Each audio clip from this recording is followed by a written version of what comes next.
Terima kasih Bapa, lewat lagu-lagu yang sudah kami lantunkan, kami menyanjung Engkau, dan biarlah itu semua keluar dari isi hati kami yang terdalam. Kami bersyukur bahwa di akhir lagu kami mengulang-ulang lirik bahwa hanya Engkau tujuan hidup kami. Bapa, urapi kami semua sehingga semua jemaat yang mendengar pada siang ini, khususnya hamba-Mu, kami benar-benar berkenan di hadapan-Mu. Kami benar-benar sedang dalam proses yang serius, proses yang ketat untuk menjadikan Engkau satu-satunya tujuan hidup kami. Urapi kami semua Bapa, terlebih hamba-Mu, sehingga kami benar-benar mendapatkan berkat rohani yang akan kami bawa dimanapun kami berada, sehingga kami tahu kami sedang menyenangkan hati-Mu. Di dalam nama Tuhan Yesus Kristus, kami berdoa, kami memohon, dan kami bersyukur. Amin. Silakan duduk, ibu-ibu.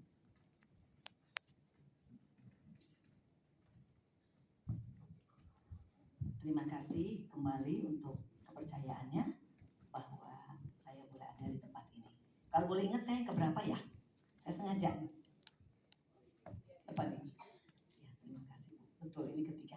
Tapi gemeternya kok masih sama ya Bu? Enggak perlu ya. Pengharapan jadinya. Terima kasih. Saudara-saudara, saya pagi ini bawa tema menyentuh hati Bapa. Nah, kalau kita mau fair, hati itu di mana ya letaknya? Orang hatiku gitu ya. Ibu Novi bilang kanan, terus hatiku sakit gitu. Ternyata hati di sini. Ya, ditutup sama tulang rusuk.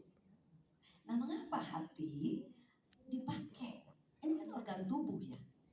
Kenapa bukan jantung, bukan empedu yang dipakai untuk mewakili perasaan? Ya. Nah, ternyata hati itu gunanya dalam tubuh sebagai detoksifikasi, membuang semua racun yang ada dalam tubuh, semua unsur-unsur yang membahayakan. Nah, hati juga merupakan alat untuk metabolisme, ya, mengatur semua yang kita makan itu loh, lemak, ya, karbo, protein, itu hati. Nah, hati itu organ tubuh kedua yang paling besar, paling penting selain kulit. Kulit nomor 1. Nah, hati juga mengatur, ya, menyimpan semua vitamin, mineral yang kita butuhkan. Ya, kita bukan belajar biologi pada saat ini ya, tapi kita perlu tahu kenapa sih kok jadi hati, ya. Nah, tapi kita sudah mulai meresumekan bahwa hati adalah bagian yang untuk buang racun, untuk menyimpan yang penting. Nah, hati itu juga sebagai identitas atau simbol, ya. Ini menggambarkan pikiran, perasaan, emosi, intuisi kita. Jadi hati, tapi sekali lagi saya mau bilang bukan hati ini. Nanti kita akan tahu. Bukan hati yang di sini. Masa hati di sini ya? Nah, tapi hati ini simbol. Ternyata simbol untuk menggambarkan perasaan, pikiran, intuisi, dan emosi kita. Itu semua diwakili dengan hati. Nah, kadang-kadang hati juga sebagai metafora. Ya kan? Hati yang gembira adalah obat. Ini hati suruh gembira, bagaimana? Ya, atau dia kepahitan hatinya. Gimana? Hati, ya kalau hati ayam sih kita udah bisa olah ya, enak ya makan gitu ya. Nah, tapi itu metafora. Nah, kalau saya berkata menyentuh hati Bapak, itu konteksnya adalah diawali dengan mendengar. Tadi saya minta negosiasi sama Bu Gembala kemarin itu. Kalau saudara-saudara tahu, saya merubah tadinya menyuarakan hati Bapak. Terus dalam kurung in the bracket mendengar hati Bapak. Artinya kalau saya menyuarakan hati Bapak, saudara-saudari yang akan mendengar hati Bapak. Nah, tapi kedua-duanya kalau bersentuhan harus sampai menyentuh hati Bapak.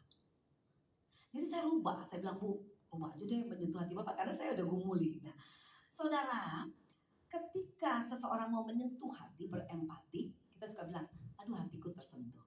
Betul? Ya, hatiku tersentuh. Hatiku tersentuh. Kita enggak ya.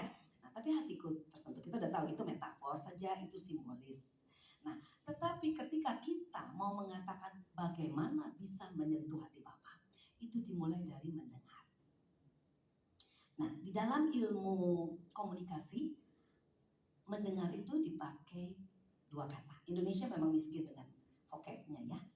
Nah, tapi kalau di bahasa Inggris, hearing dan listening. Nah, hearing itu ternyata sesuatu yang itu proses menangkap suara atau bunyi tanpa butuh kesadaran. Gubrak gitu ya, kita dengar. Enggak perlu, coba gubrak gitu, enggak ya. Gubrak, kita dengar. Itu tidak membutuhkan kesadaran. Itu langsung dibawa oleh gelombang suara sampai ke telinga. Itu hearing. Listening itu suatu proses menangkap, memahami, lalu menafsirkan. Saudara ini sekarang lagi listening, tapi kalau yang main HP sih kayaknya enggak. Yang lagi main HP enggak, itu kayaknya hearing gitu ya, 2 kali hearing deh, enggak jangan 1. Tapi listening itu saudara lagi coba menangkap. Nih Ibu Nina ngomong apa sih? Terus memahami, ya, nggak kemana-mana gitu pikiran, terus menafsirkan. Ya. Nah, sampai pada titik kita bisa merespon balik. Itu listening. Nah, untuk menyentuh hati Bapak, kita sangat membutuhkan proses mendengar. Tapi jangan mendengar hearing. Itu pendengaran abal-abal. Kita harus fokus, tidak ada interupsi, tidak ada prasangka. Seperti saya nih, ketika menyampaikan ini, jangan langsung ada prasangka. Oh, gini, oh pasti mau ngomong ini, oh gitu, jangan. Karena proses listening itu tidak akan berjalan dengan baik. Jadi hearing dan listening, hari ini kita sudah makin ngegrab ya, makin kita ngerti ya.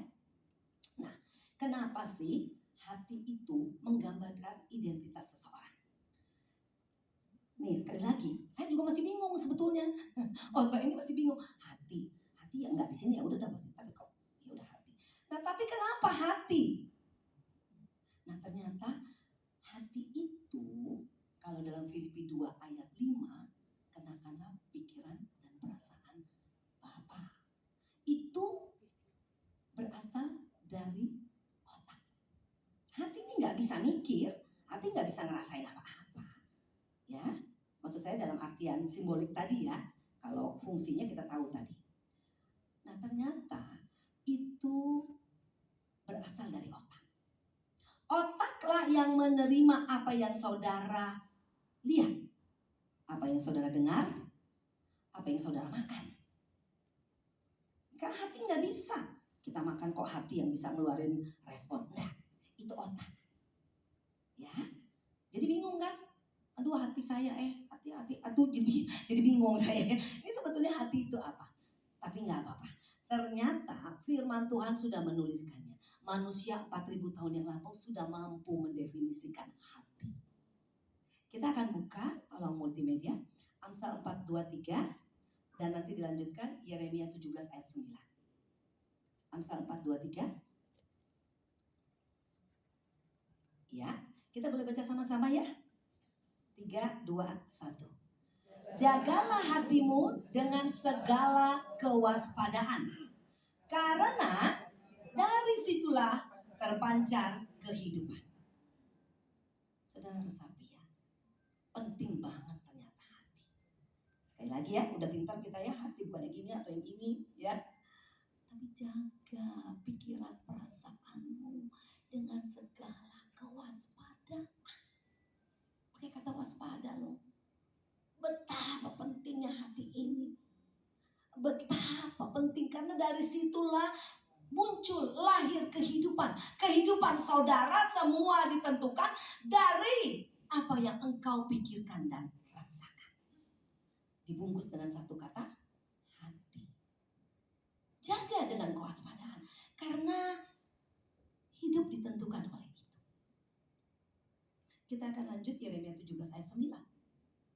Ini tentang hati lagi.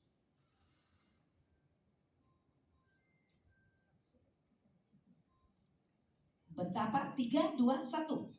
Betapa liciknya hati, lebih licik daripada segala sesuatu. Hatinya sudah membantu, siapakah yang dapat mengetahuinya? Saudara, bold ya, dia lebih licik daripada segala sesuatu. Ngeri banget loh hati itu. Ya, tapi kita nggak berapa aware. kita kadang-kadang biasa-biasa aja, kayaknya automatically, oh ya udah gue mikir, oh gue nggak suka sama tuh orang, oh gue menilai begini, oh gue begini, ah gue maunya begini. Hati kita penuh dengan kelicikan. Ada pepatah, sedalam-dalamnya laut bisa diukur, tapi siapa tahu hati manusia. Makanya tidak heran ketika Rasul Paulus dalam Filipi 2 ayat 5 begitu menegaskan, kita harus mengenakan pikiran dan perasaan Kristus. Phroneo. Phroneo itu sebetulnya cuma satu kata. Ya, pakai S, kembali senior suka mendengarkan. Itu pikiran. Itu yang saya bilang tadi, dari otak. Jadi apa yang saudara lihat, apa yang saudara dengar, bahkan apa yang saudara rasakan, semua diolah oleh otak. Kemudian keluar menjadi satu respon. Sekali lagi saya juga memang bingung. Jadi dia lari kemana ya gitu, hati gitu ya. Tapi nggak terlalu penting. Yang penting kita tahu hati yang dimaksudkan oleh Alkitab adalah phroneo, pikiran dan perasaan. Nah, masalahnya saudara, sudah sekian lama, nanti Mulmet boleh munculkan lagi ya, Amos 4 ayat 4. Masalahnya saudara, setelah saudara dan saya belas tahun, puluh tahun mendengarkan suara firman Tuhan, saudara mendengarkan khotbah, apakah sudah berarti saudara sudah mendengar hati Bapa? Apakah khotbah-khotbah yang sudah didengarkan, makanya saya bilang tadinya awalnya menyuarakan hati Bapa, kemudian tentu respon saudara mendengar hati Bapa. Tapi saya gelisah, saya bilang enggak, udah disimpulkan saja sampai proses menyentuh hati Bapa. Amos 4 ayat 4.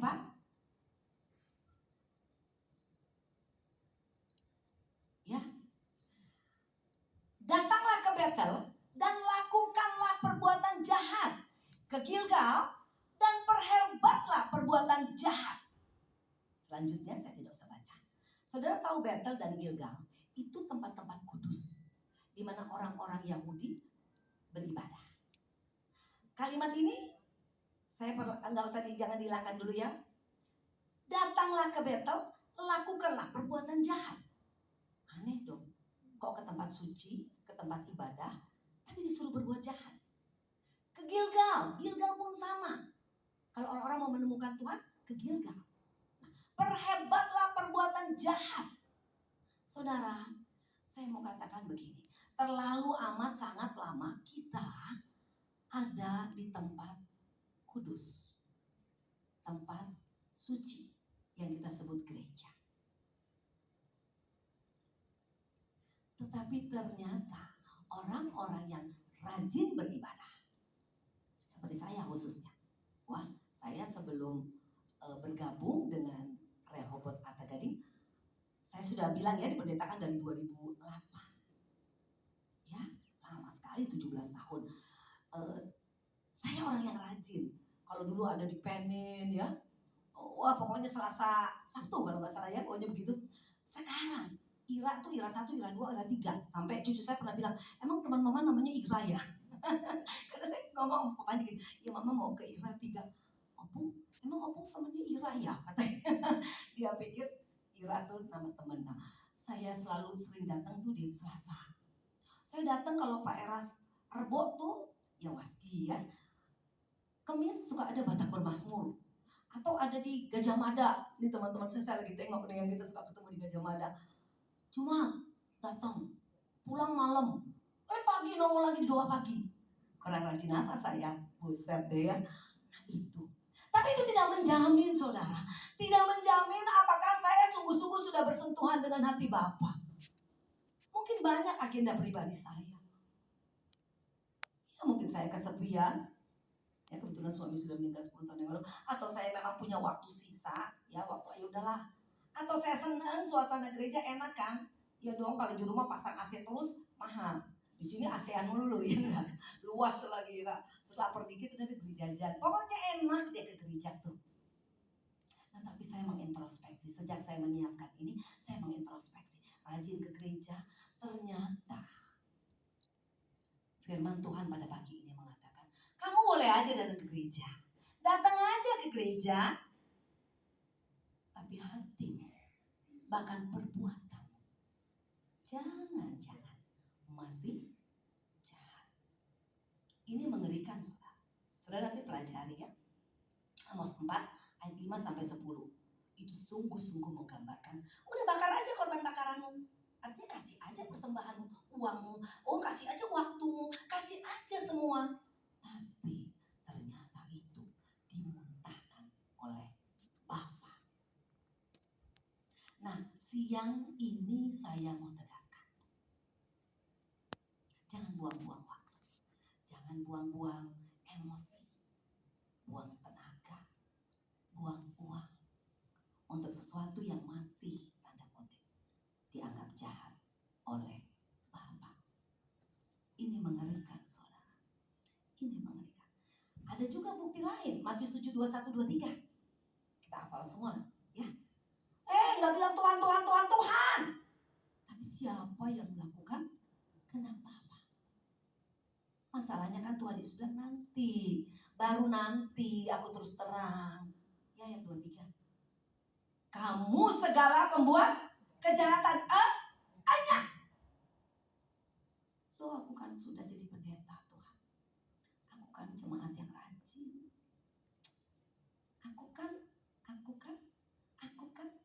Aku kalau yang udah suka ngasih uang banyak, aku kan begitu. Di sini ayat 22, bernubuat, menyembuhkan orang sakit. Ini luar biasa. Nggak semua pendeta sudah sampai level ini, tapi ternyata mengerikan.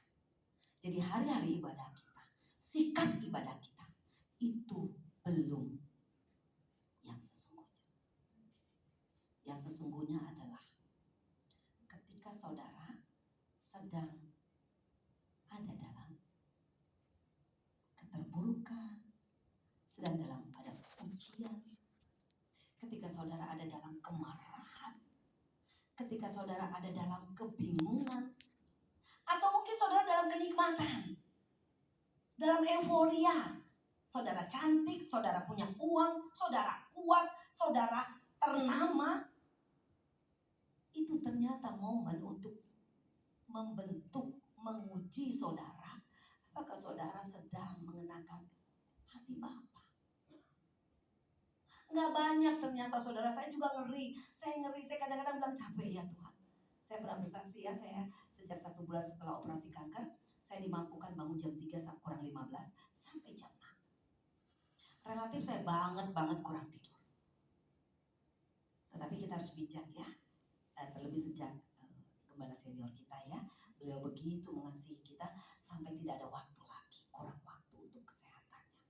Nah, jadi saya kadang-kadang suka berpikir, Bapak, apakah saya sudah menyentuh hati Bapak? Saudara, kalau saudara mau mengukur apakah saudara sudah menyentuh hati Bapak, termasuk saya, kata-katanya sih mudah, mati-matian untuk Tuhan. Jangan punya banyak alasan. Saya nggak punya uang, saya begini, saya sakit, saya begitu, saya begono. Tidak boleh punya alasan. Do your best. Kalau dibilang sempurna, you must be perfect as just as your Father in heaven perfect. Itu artinya apa? Apa? Itu membuat kita jadi nggak semangat ya, nggak mungkin lah. Kesempurnaan, apalagi kita pakai bahasa seberang, kesempurnaan milik yang di atas. Tahu menunjuk ke siapa yang di atas ya. Saya kadang-kadang sedih ya, kita banyak pakai kalimat-kalimat tetangga sebelah. Enggak, kita harus sempurna. Kita harus sempurna. Sempurna adalah do your best. Gak peduli saudara sebagai apa, bagaimana keadaan saudara, kesehatan saudara, keuangan saudara, apapun problem saudara, saudara harus ada terus dalam proses melakukan yang terbaik.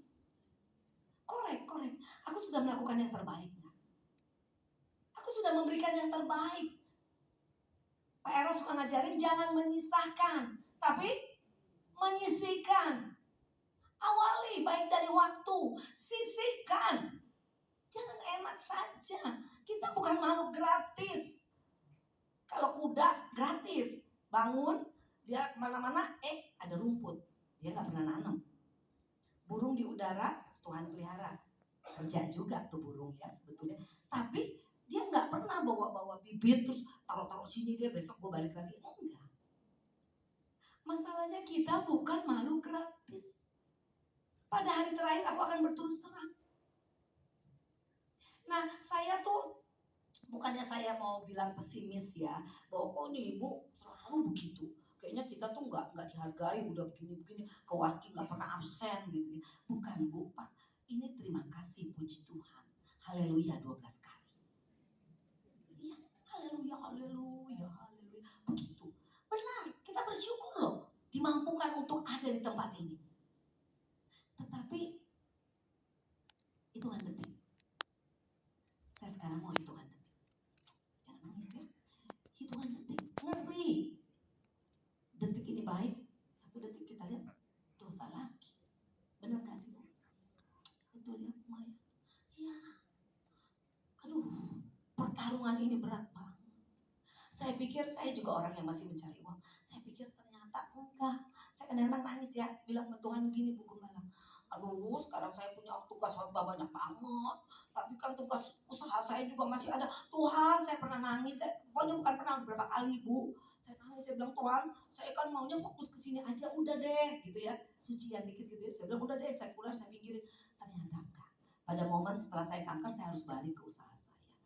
Yang saya pikir tadinya sebelumnya saya enggak lagi ya. Saya pikir udahlah saya kuliah aja.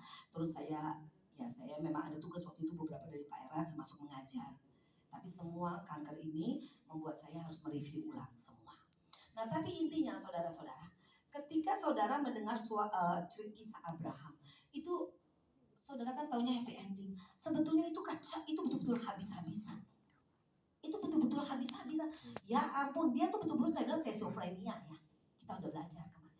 Gila dong, udah punya sesembahan dia pergi, keluarganya bagus, kota metropolis, secara arkeologis juga emang udah dapat lempeng, udah ada perpustakaan. Pokoknya itu memang kota bagus banget, anaknya konglomerat.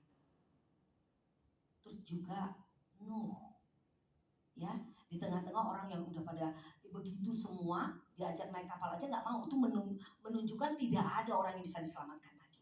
Tapi Nuh menjadi anak penghiburan. Terlebih Tuhan Yesus dalam Matius 4, di mana dia mengatakan makananku melakukan kehendak Bapa dan menyelesaikan. Sampai Yesus mendapat konfirmasi dari Allah Bapa. Inilah anak yang kukasihi, kepadanya aku berkenan. Demikian juga Pak Gembala senior kita. Pak Eras selalu bilang, bagaimana saudara tidak mengalami blind spot. Saudara harus terus ada di dalam frekuensi. Itu diksi-diksi yang beliau pakai itu untuk menggambarkan bahwa kita semua harus terus ada di dalam persentuhan dengan Bapa. Lagunya di hadiratmu Bapa. Itu bukan hanya di sini. Keluar dari tempat ini, dimanapun saudara, even kita dalam itu ya. Saya memang saya seperti agak kuno ya. Memang saya sedang meresapi, sedang mempraktekkan bahwa saya sudah mulai memilah pertemanan. Sakit sih, ya sakit. Kadang-kadang kayak disindir gitu ya, di Kodino koyono ini. Tapi nggak apa-apa. Kita memang harus ada di hadiratnya setiap waktu. Kita harus terus bersentuhan. Ya, kita harus terus bersentuhan dengan Allah. Nah, bayangan kalau Pak Eras selalu menunjukkan, ada istilah yang saya baru dengar sih, dan itu terus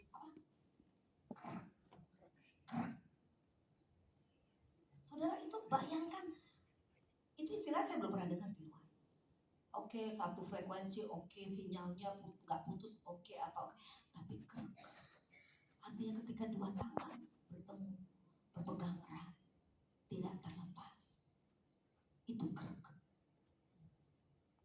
Bagaimana pencapaian kita? Belasan tahun ke gereja, atau mungkin yang sudah mengikuti Pak Eras puluhan tahun, bahkan saya dengar puluhan tahun. Kemarin saya ada tugas di satu gereja, beliau sudah mengikut Pak Eras puluhan tahun gembalanya. Saudara, apa goal kita? Saya tidak salahkan ketika kita bekerja, kita berbisnis, nggak banyak yang mau seperti kita. Di luar saya tidak menjudge, tapi terlalu sibuk MC. Gue nge-MC-nin apa? Ngomong cucu. Emang kita bahagia ya punya cucu ya. Tapi berkat itu jangan mau menjauhkan kita dari Tuhan. Ya. Cari waktu, atur waktu. Bagaimana kita harus bisa menyentuh hati Bapa. Memang menyentuh hati Bapa bukan hanya pada proses seperti ini saja ya. Ya, tapi ini kita digiring, kita dibentuk. Tetapi kita harus setiap saat, setiap waktu, dimanapun kita berada, kita harus ada dalam posisi menyentuh hati Bapa. Nanti dipikir-pikir ya, gimana nyentuh Bapa. Orang Bapa itu roh adanya. Menyentuh hatinya juga di mana hatinya.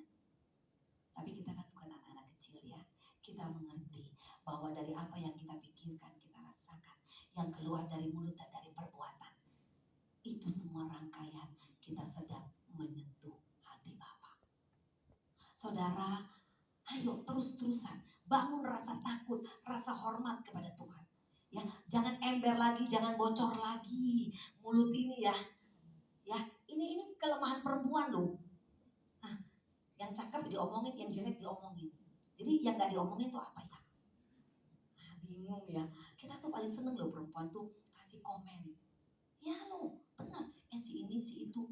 Kayak saya pernah bilang ya, beritanya call sama bayam. Nyampe di ujung sono jadi bakwan, kata ibu. Atau jadi gado-gado bu. Waduh, beda dari awalnya. Buset, itu perempuan ya. Betul loh. Nah, maksud saya, ayo. Saya akan selalu terus ya, termasuk saya sedang mengencourage diri saya untuk betul-betul lihat, tadi gue ngomongin apa ya? Oh, gue tadi mikirin apa ya?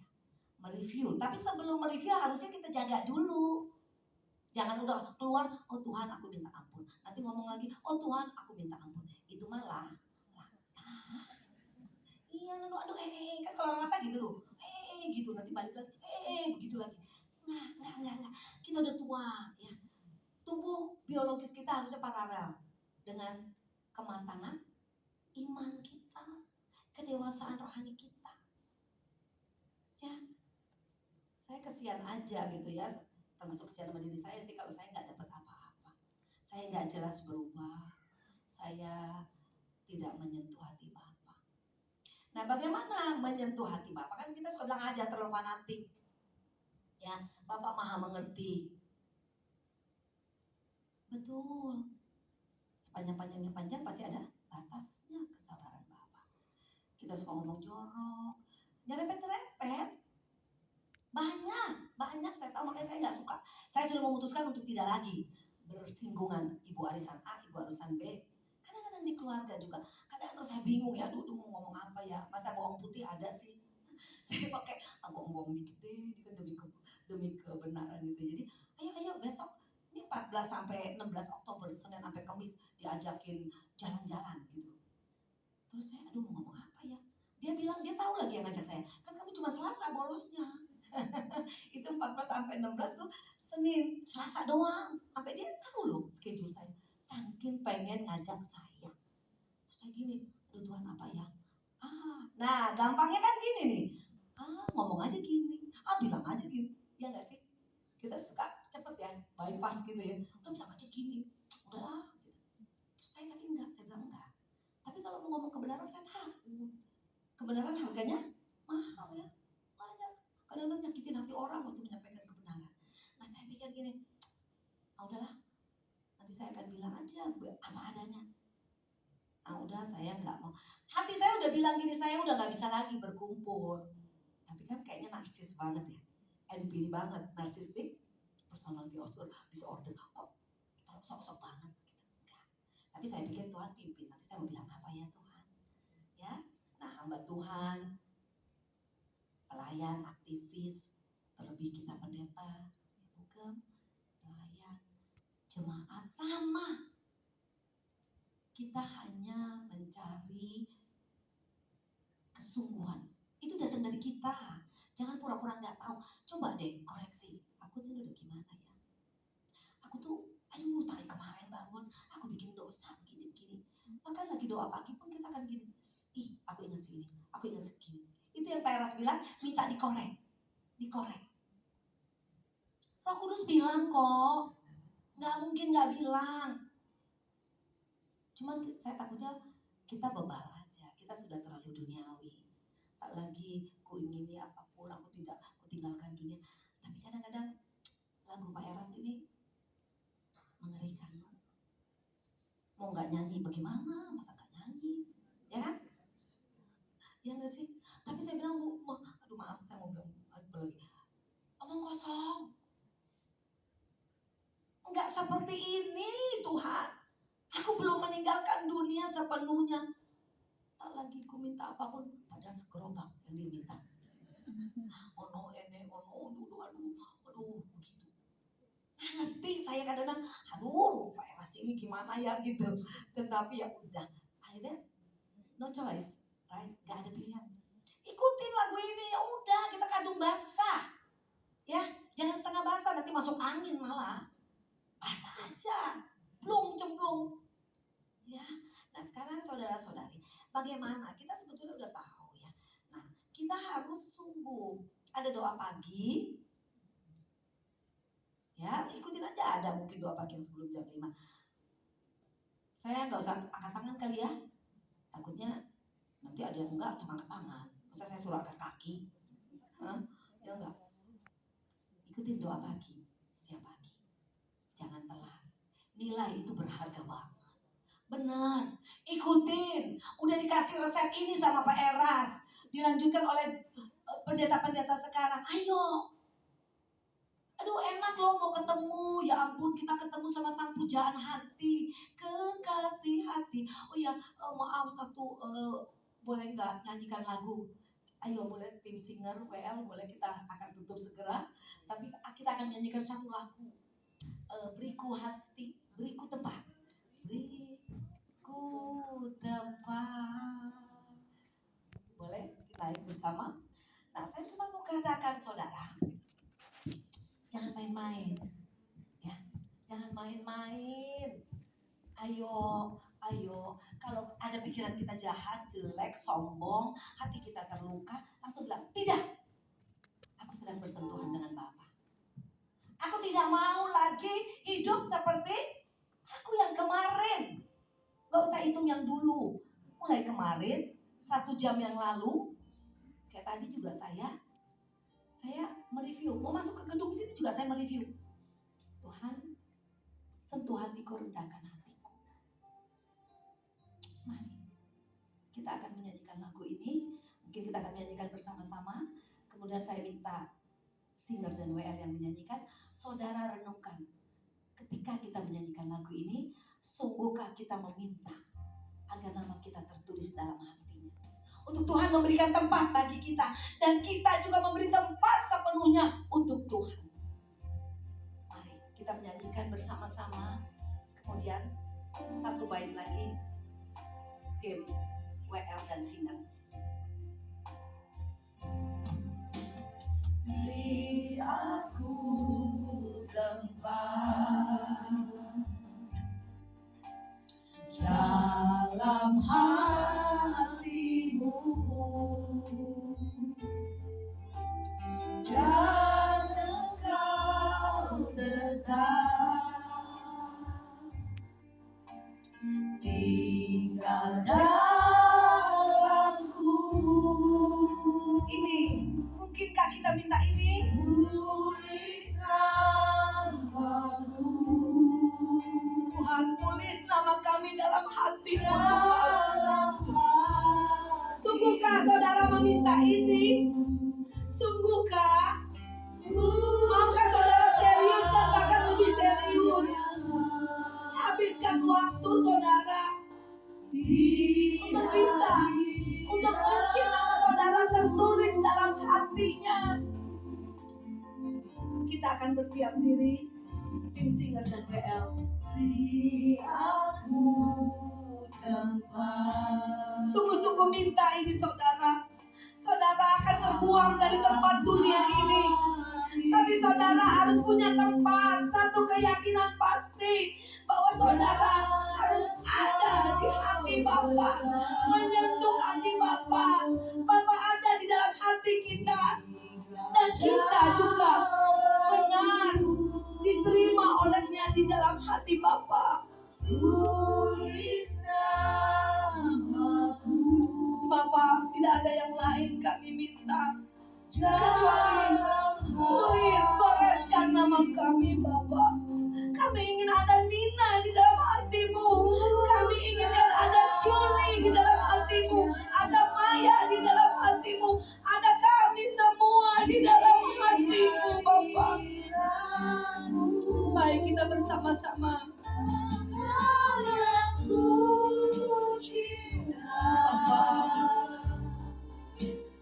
Engkau yang ku puja, Engkau kekasih hati kami Bapa, kekasih hati, kesayangan abadi. Bapa, Engkaulah hartaku dan kemuliaanku.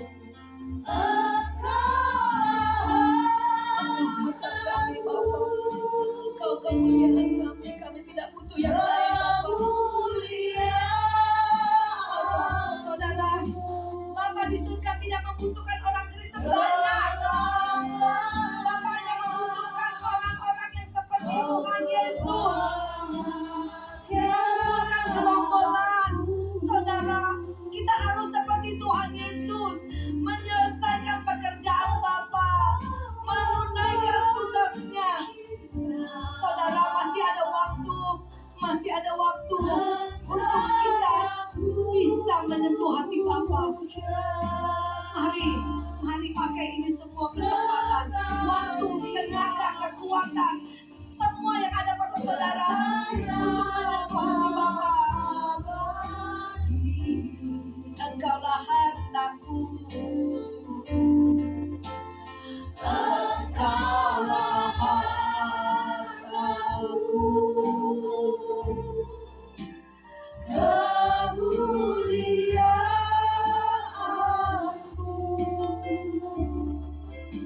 selamanya. Kau kebahagiaan, Engkaulah hartaku, Engkaulah hartaku.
Bapa, biarlah hamba yang sudah berhenti berbicara.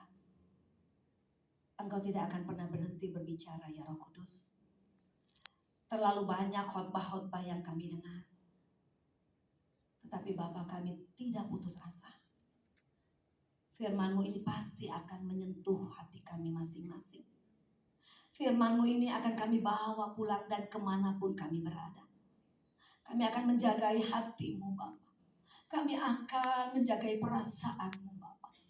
Kami akan menjagainya lewat pikiran, perasaan, kehendak kami, dan yang keluar dari mulut dan perbuatan kami. Biarlah kami sungguh-sungguh menghormati Engkau. Biarlah kami sungguh-sungguh takut kepadamu Bapa. Terima kasih, karena kami masih Engkau tolong. Engkau beri kami kekuatan, kesehatan, segala berkat. Dan kami tahu itu semuanya dalam rangka bagaimana kami kelak bisa menyentuh hatimu. Bagaimana kelak nama kami benar-benar yakin tertulis dalam hatimu Bapa. Terima kasih Bapak, terima kasih. Terima kasih. Hamba percaya Engkau memberkati kami semua para jemaat. Dan khususnya hamba sebagai pembicara. Sehingga kami benar-benar ke depan. Kami terlihat, kami terasa, kami dicium oleh semua orang sebagai orang-orang yang sudah menyentuh hati Bapak. Terima kasih Bapak, terima kasih. Hamba berdoa khususnya untuk Waski, khususnya ketua kami Ibu Syuli dan semua para pengurus. Bapak berkatilah sehingga Waski ini bukan menjadi satu wadah yang biasa-biasa saja. Berkati Bapak sehingga banyak pertumbuhan rohani lewat Waski. Bapak, kami sungguh-sungguh memohon ibu-ibu sebagai tiang doa bagi keluarganya, bagi anak-anak cucu menantu. Biarlah kami sebagai ibu-ibu benar-benar lewat Waski khususnya kami menemukan Engkau. Kami benar-benar bersentuhan dengan Engkau. Jadikan kami ibu-ibu yang meninggalkan legacy, warisan bagi anak mantu cucu, warisan rohani, warisan kekal. Terima kasih Bapak, terima kasih. Hamba pun berdoa khususnya untuk gembala senior kami. Kami percaya bahwa semua yang dialami hambamu, Bapak, hambamu tidak bersuara. Hambamu belum bersuara. Tetapi hamba tahu, hamba yakin hambamu bersentuhan dengan hatimu Bapak. Hamba bahagia Tuhan. Ada contoh konkret dalam hidup kami. Kami tidak dibatasi oleh apapun dalam saat kemampuan menyentuh hati Bapa. Gembala senior kami memberi contoh. Bagaimana dengan keterbatasannya, beliau tetap bersentuhan denganmu Bapa. Kami jemaat belajar. Kalau kami masih diberikan hal yang lebih, yaitu bersuara dan bergerak, Bapak ingatkan kami. Ingatkan kami. Jangan sampai kami dihardik olehmu. Untuk kami tidak lagi bisa menyentuh hatimu. Hamba percaya sungguh bahwa gembala senior kami yang kami kasihi ini, sungguh Bapak, hambamu ini sedang bersentuhan, berdua-duaan dengan Engkau. Apapun keputusanmu Bapak, walaupun hamba mendengar, melihat bahwa progresivitas hambamu ini sungguh jauh lebih baik. Bapak, syukur kepadamu. Terima kasih Allah yang hidup. Bapak, jika Engkau mengizinkan terus membaik sampai taraf yang Engkau inginkan. Sekali lagi Bapak, kami jemaat harus membuktikan, membayar harga apa yang kami minta, yaitu perubahan karakter kami. Iman kami Tuhan. Bapak, tolong supaya kami membayar semua itu kepadamu. Kami yang berhutang kehidupan, berhutang nyawa, juga terhadap gembala senior kami. Kami tidak menuntut lagi Tuhan, tapi kami meminta, tetap kehendak-Mu jadilah atas gembala senior kami. Terima kasih Bapak, terima kasih untuk gembala wilayah kami dan keluarga Pak Kiong-Kiong dan Ibu Syuli dan anak-anak semua cucu menantu. Diberkati oleh Tuhan. Semua para gembala, para pendeta, para gembala di GSKI, semua ada dalam tangan-Mu Bapak. Biarlah semua kami sungguh-sungguh serius untuk selalu bersentuhan dengan-Mu Bapak. Hati-Mu ada di kami dan kami pun ada di hati-Mu. Terima kasih Bapak. Di dalam nama Tuhan Yesus Kristus kami sudah berdoa, kami memohon dan kami mengucap syukur. Amin.